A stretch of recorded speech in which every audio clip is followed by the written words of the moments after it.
Hi, welcome to another Mini Kit Monday video. This is layout number 3 for the month of September. I am making a winter inspired layout. I have a feeling this is in Colorado. I'm pretty sure it's in Colorado, but this took place in February and my friends went snowboarding. They're so adventurous. I love to see all the photos they do of their adventures. It just makes me want to go out there and explore. So I'm using this theme because it had a lot of blues in the photographs. He also has orange in there, but I downplay it by not adding that color into my layout. And I decided right off the bat that I'm going to use these journaling cards to I didn't want them square because the photograph was really square and there's a lot of angles and lines in the photo. So I kind of wanted something in a circular shape to soften that look up. And I did cut out the first journaling square into a circle. I haven't cut it out yet, but you can see it there in the background as I'm trying to cut out this oval. I did try to use a die from Sizzix, a nesting die from Sizzix, but the oval wasn't quite... It was more, this oval is more an egg shape, and the oval dies that I was trying to use are a little more flat in the center. So I decided against them because if not, then it wouldn't have any of the wood grain color, which I wanted to include. So moving on, I did use my Ellison, I think it's called an Ellison Big Shot. I have like the very first one I had still ordered. And so I still use it because it still works. I just changed the plates. So here I had double matted the pattern papers because I wanted something to kind of frame that snowflake paper. It was just really busy and I felt like his photograph was getting lost in the background, and so I added a white background or a white mat, and it's in 1/16, and you can see that I used the white side of a pattern paper to make my mats. It really doesn't matter. It shows up white to me, and that's great enough. So I went ahead and did that, and I fold the pattern papers up when I use those. We Are Memory Keeper. Right now the word escapes me what they're really called, but they're to make mats.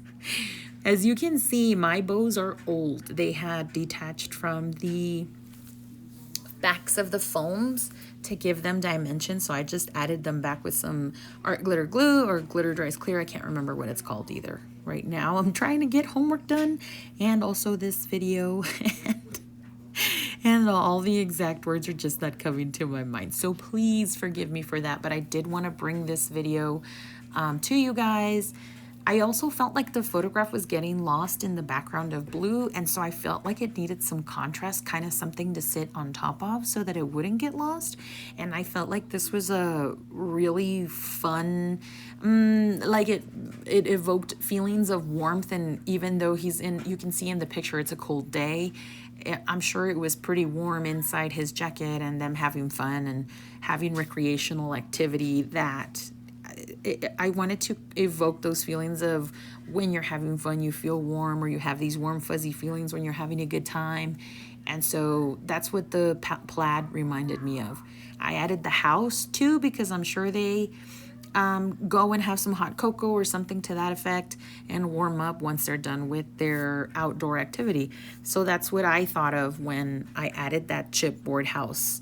And I wanted to add something of a title with the same colors that I was bringing in as accents in the circle and the journaling spot. And so I found these craft colored letter stickers, and they kind of remind me of gingerbread cookies because they have that white lining, almost like frosting. So I thought that was a cute detail, and it went in with the matting of the large 12x12 and also the circular elements.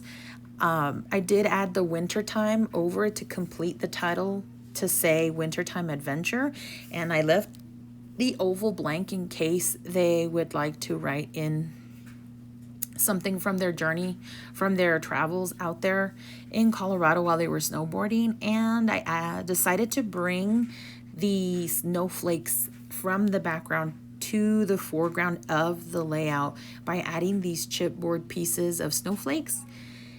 And finally, I was adding some Valentine's Day hearts because I was participating in Caitlin Clary's 2-year Patreon anniversary, and she was running some challenges during that weekend, and part of it was to use a themed product on a layout that is not the same theme.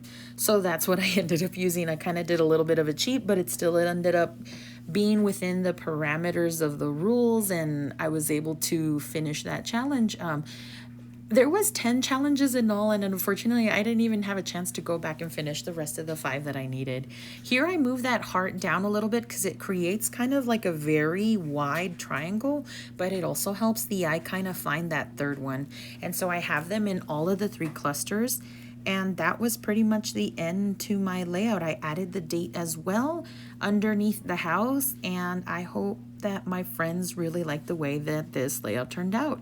Don't forget to check out the other Mini Kit Monday ladies that are also participating for the month of September, and we will see you in the next video. Thanks for watching. Bye.